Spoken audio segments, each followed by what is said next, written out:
Hello, so welcome to another week of Married at First Sight Review, episode 5, which is absolutely insane. I cannot believe we are up to this point of this show. It's so excited, and I'm really happy for doing, 5 reviews thus far. It's been a long time coming, and I'm trying to be consistent. I'm trying to be creative, moving into quarter 3 and quarter 4 of 2020 in our crazy year. So it should be exciting to see what's to come and to check on my predictions and see how I do and all that fun stuff. So before we begin, I want to tell you guys to please click the like button. Please subscribe. You can watch more of my awesome content at Fresh Progress Wellness. You can follow me on all social media platforms at Fresh Progress Wellness. And you can also listen to my awesome podcast, Lovely and Fresh, the podcast about all things mental wellness and pop culture. So let's begin and let's deep dive into it. I appreciate the comments and the love from the previous episodes.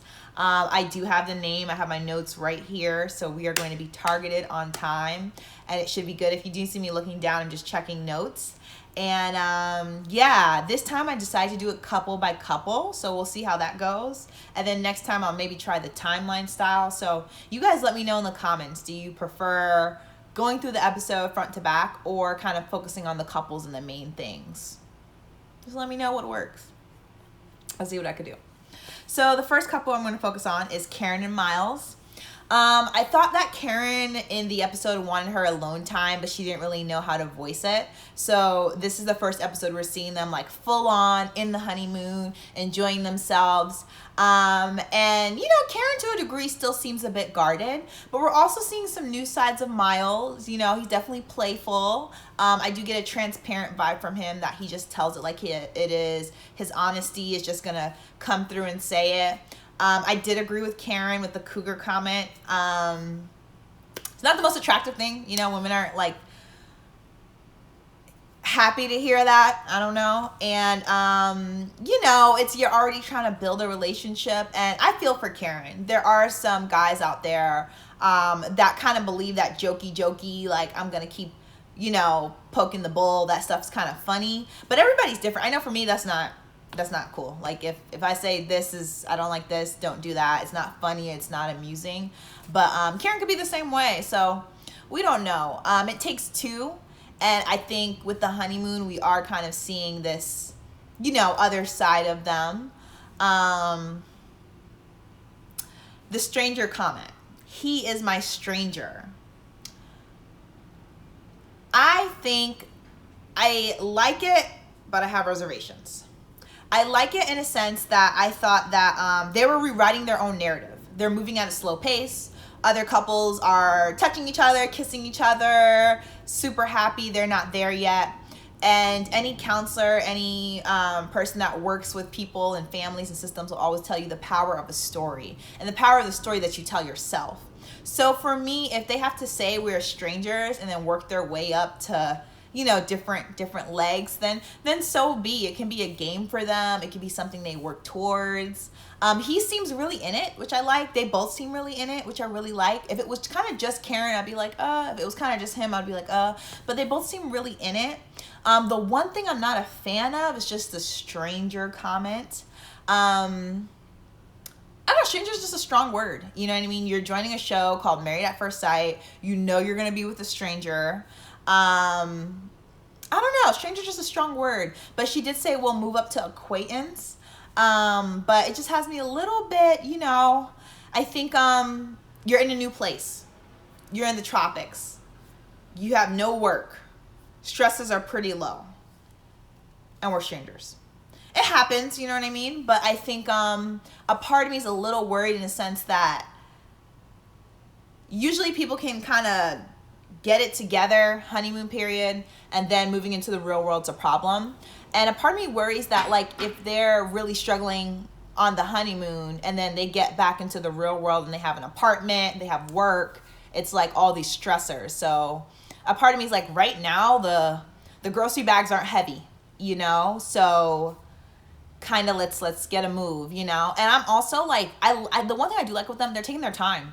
Like I am all for one on taking your time. Going back to even Armani and Woody, like you don't have to sleep with someone right away if that's not your, you know, MO.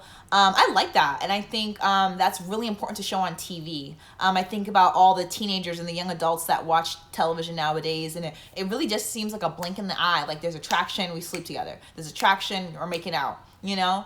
And it's really good to show that slow pace. I think that is real life sometimes. But I think the Stranger Things, like We're Strangers, I think it's them rewriting their narrative. I think it's a part of their, you know, relationship story. And we'll see where it goes. But I am a little worried in that stranger is a really strong word. And we still don't know their dynamic. We still don't know their closeness and their friendship, you know. A part of me does worry that they're platonic, like I don't know about the attraction. Karen says she is, but I don't know. So I think she's going through a lot, and like I said, I still think she's grieving like the dream person that she had.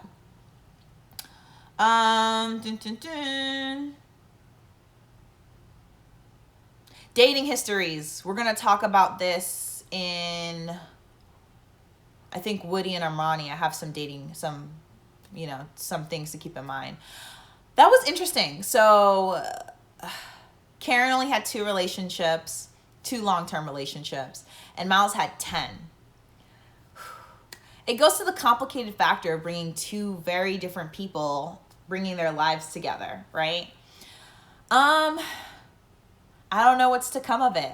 I'm not judgmental on either. I think we put a lot of pressure on past relationships, but you do get things out of it. You know what I mean?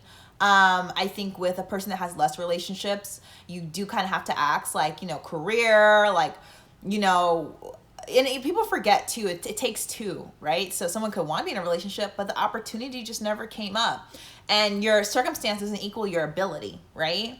So even Miles being in 10 relationships, he still wasn't married, right? So it is something to kind of consider. I did see kind of Karen's hesitation. I do think that will come up again. I do think it was a bit much. Am I just number 11? Are you a relationship hopper? Boop, boop, boop, boop, boop. I don't know if I would go to the relationship hopper, but I would go to asking him some deep questions on, you know, why do you think they ended? What's the biggest lesson that you learned from your prior relationships? And what were some common factors that came up? Everyone, I feel like most people in their past relationships, they have some sort of common factors, whether you're moody, whether, you know, compromise is really hard for you, whether you like your own space. Everybody just has those things that kind of like come up in their dating relationships. And I think that questions and more details need to be added, right?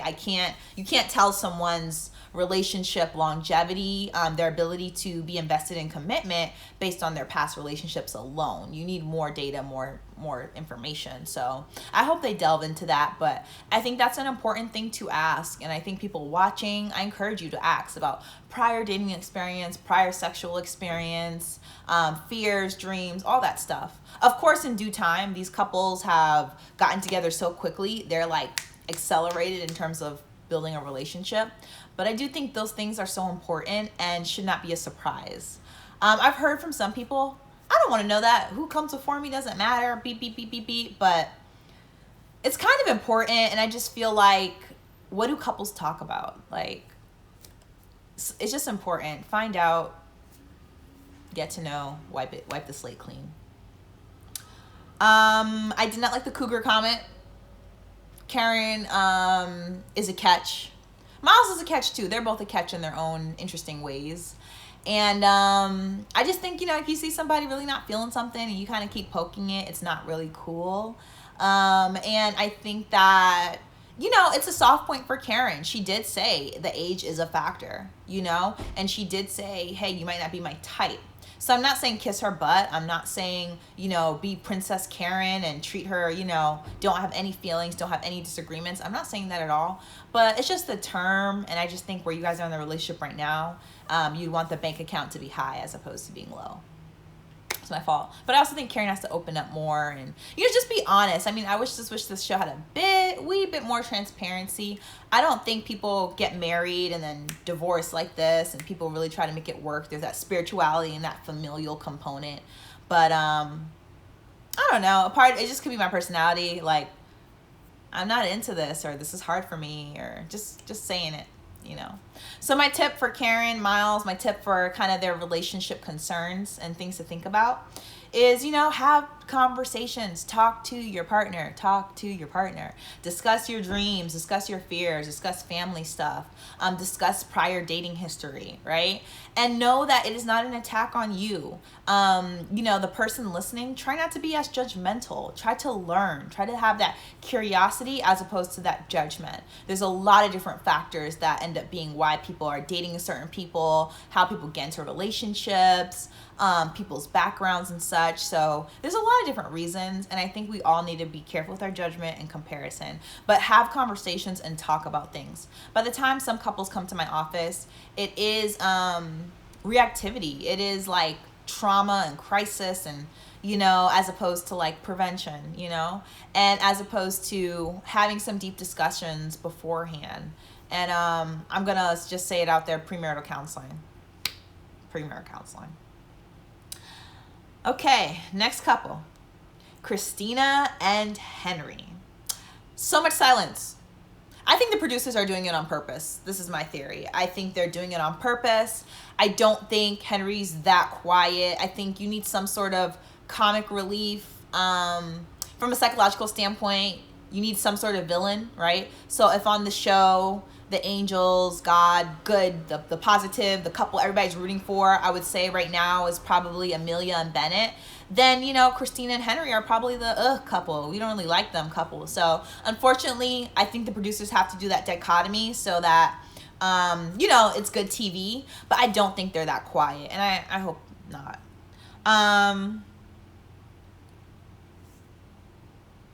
Christina correcting Henry. I think he had at one point they were kayaking and he was talking about Armani and Woody, and he made the statement, they're a good couple, they seem happy. And, Christina said, don't compare, it's a thief of joy, So that's interesting. And I kind of get where she's coming from in a sense that comparison is the thief of joy. Every relationship is different. You do not know, I repeat, you do not know what happens when people close their doors.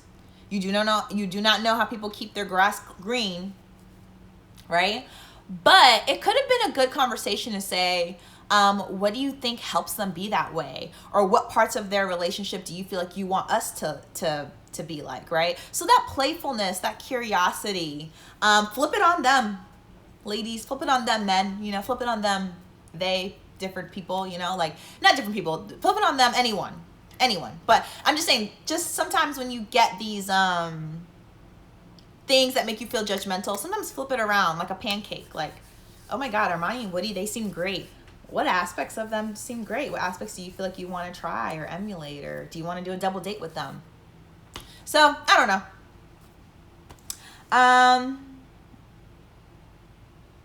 I feel like Henry was talking more during the kayaking, which was good. So I do think that possibly active activities get them going and might be a really good avenue to build relationship with Henry. I think with some people, you have to know not only their love language, you have to know what fills up their car, right? We all kind of have a car of love. We have our emotional cups that,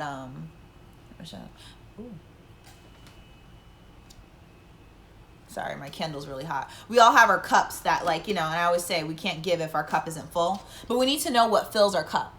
Right? So, ask yourself that dating or in a relationship, but continually throughout the seasons, throughout life, ask yourself what's filling your cup. For me lately, what's filling my cup might be podcasting. It might be making a video. It might be sneaking in a nap after this video. So who knows? But, filling your cup, it's so important.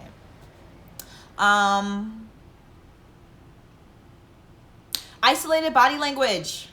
The silence and body language. Those are the two things I don't like. But one thing I will say with Christina and Henry, the trying, And it still feels really surface with them, which I'm not a fan of, but they're trying. You know, it's one thing if somebody just closes out, if there's like no communication, if you just like deadpan the relationship. But when you try, you have to have a little bit of a root there, like trying, you know. So for the tip for them, eye contact, leaning in makes a difference. Even just now when I did that, you probably were like, whoa. So leaning in, and open palms, you know, when you're talking, like, oh my God, you know. You'd be surprised. Our body language says so much, and it's so much of communication. And everyone has their struggles. For me, like, I probably do close my hands a lot. I get cold super easily, hence my sweater, even though it's summer and I'm in Florida, but that's a whole other conversation. But, you know, body language. So open palms, leaning in, and eye contact. Woody and Armani. I feel like the discussion of the experience level and sexuality and sensuality was really good. I think, as I said before, I'm a big proponent. Couples talk. Good, bad, ugly. Don't let things pop up and be this surprise and, you know, not knowing. Talk about it, you know? And I think that's a real thing. I think a lot of couples do go through that, of just different experience levels, whether it's dating, whether it's sensuality, sexuality. So I like the fact that they did talk about that. Woody losing the wedding ring. That's so on brand for him. I wonder where, I feel like Woody is the youngest. He just gives me youngest or maybe only child vibes. Somebody put in the comments below, where does Woody fall on the birth order? Is he like the youngest or like the only child? Just so an adventure, so like I'm gonna just do my thing, you know. But I did love the fact he was like holding, you know, Armani and wearing his hat, and it's so funny. I was judgmental. I think if I go back to and I look at my earlier episodes, I was really judgmental on him, but I really like his enthusiasm. To me, life is short to be with somebody that treats you like catfish when you're caviar, you know. And I feel like friends are so life-giving and affirmative. Your family, most families should, you know, try to be life-giving and affirmative. It should be true for our relationship. So they are refreshing to see on screen. Talking about the past, it seems Armani has some insecurities about her dating history. And I feel like she was dumping a little bit too much. But it is your husband, and we are seeing your whole relationship on TV, so who knows? But just taking it easy, you know? And remember, conversations are like a volleyball. Like, okay. And I saw Woody get a little nervous. I saw some, you know, the one thing I didn't like, Woody didn't do too much reassurance. Too much, you know, well, is that true? And, you know, we ended up meeting and you dated and you're still a gorgeous person and, you know, your circumstances affect your ability. So, but sometimes all of us just need to learn those supportive skills. We need to learn those encouragement skills, you know. It's a tough thing. So we shall see. Tips. For them, I just say keep the conversation going. And discuss the many forms of affection and touch. It is so important, so vital, and so essential. I am big into education, sex education, sensuality education, and I believe in the gambit.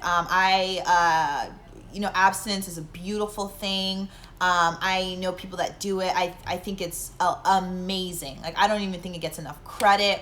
I think, you know, exercising your sexuality in healthy and affirmative and consensual and safe ways is also good.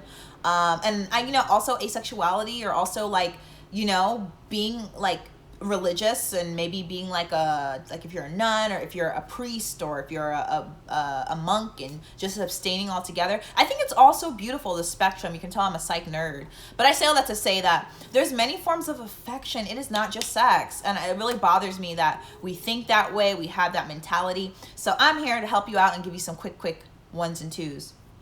Verse 1, kissing, cuddling, massaging, dancing, exercising, hiking, hugging, writing love letters, and writing letters of fantasy, right? So some of it might be corny, some of it might be cheeky, some of it might be boring, but I just encourage couples to expand their view on touching and, you know, affection.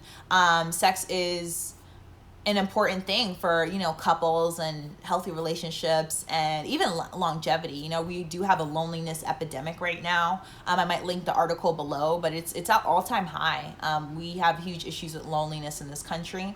And I might do a video or a podcast on that. Put a comment below if you want me to do a video or a podcast on that. I could see what I can do. But yeah, I think that'd be helpful for them. And last but not least, Olivia and Brett. Brett said that Olivia is kind, compassionate, and beautiful. Good words. Olivia shared that they shared the same politics and worldview. She said Brett is a walking book of knowledge. Olivia wanted to brush their teeth together. Brett doesn't want to pee in front of each other. I think it's healthy. You're learning the yins and yangs. I've never lived with anyone, but everyone that has told me that it's such a huge transition. Like, you're just used to your own space, you're used to your own way of doing things. And it's hard, that two becoming one. So I think they're just learning a lot about each other. We're not seeing everything. I'm very surprised a little bit about the like worldview similarity, and I don't know. We'll see. I do like the fact that when they were talking, they were like, well, we both decide to kind of keep our sexual lives private, but we're happy and all is good in the bedroom. I did get a tinge of nervous energy. It maybe could just be the way they edited it. But when Olivia was like, I like my husband, or all is fine over here, I was like, never said that. I'm happy. Great. But slow down, you know, lower octave. But yeah, I'm just, you know, bouncing back and forth when it comes to them.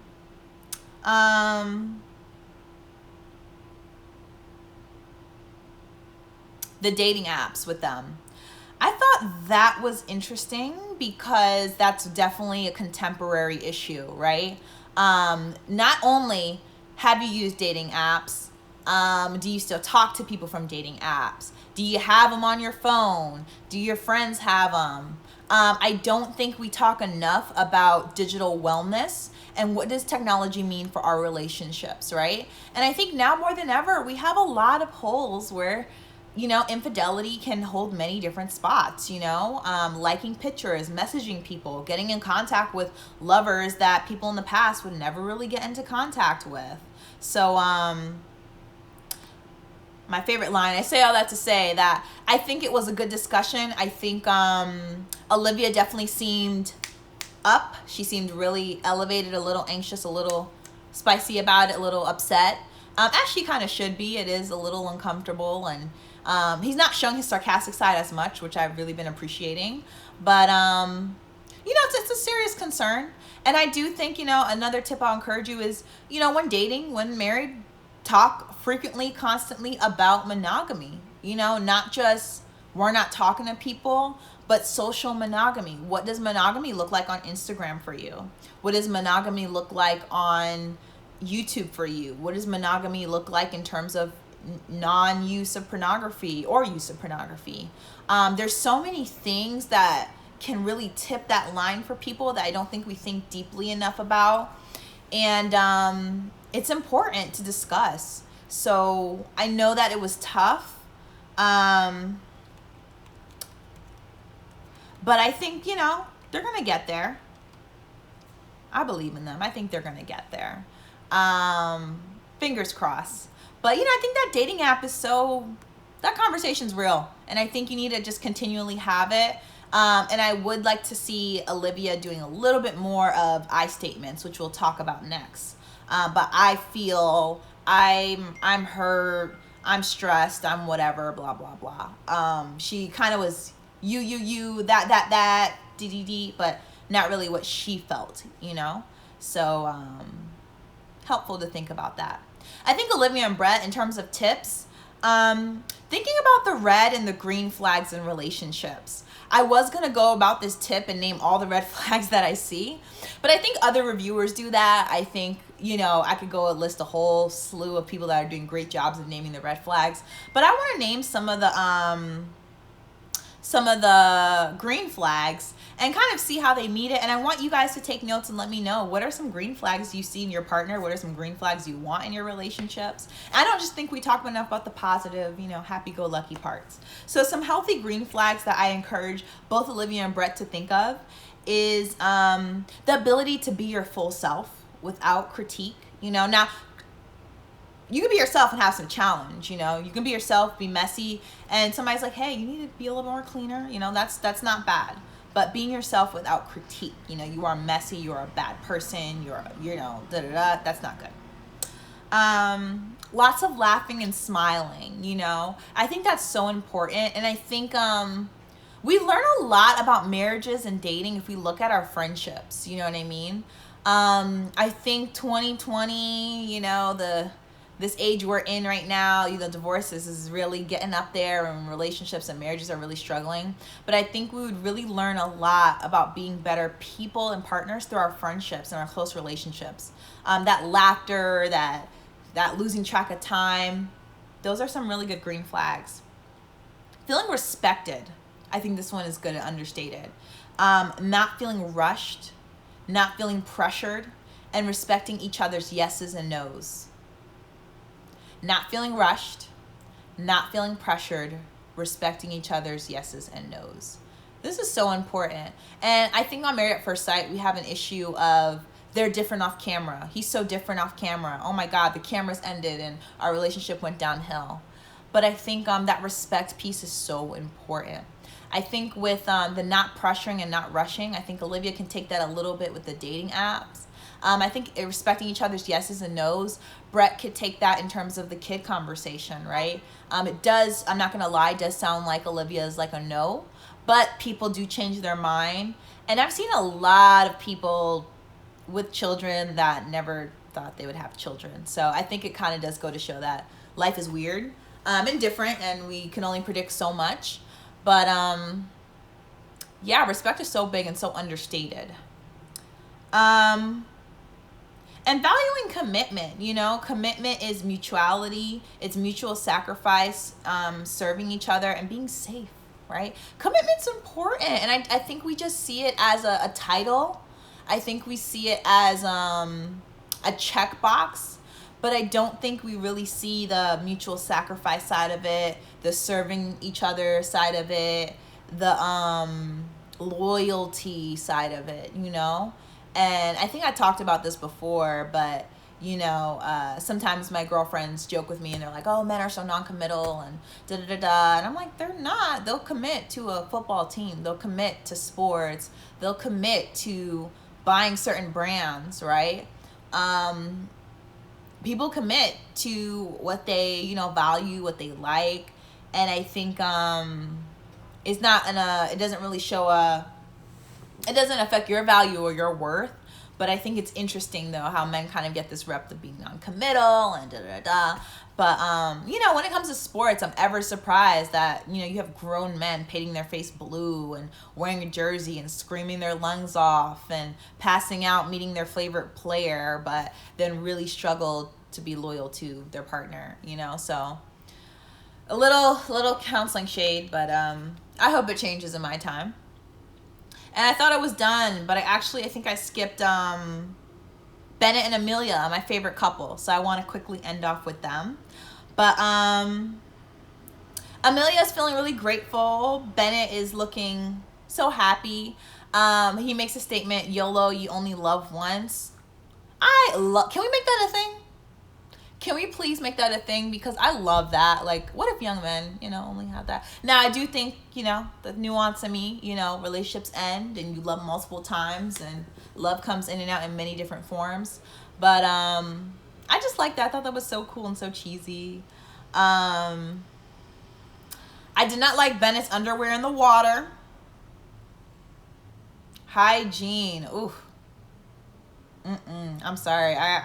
And I know you shower, I know, but I really hope, how people say, oh my God, before you dated blah, you were this, and now you're this. I really hope Amelia does something when it comes to that. I love the childhood discussion and them having it while playing chess. Great tool.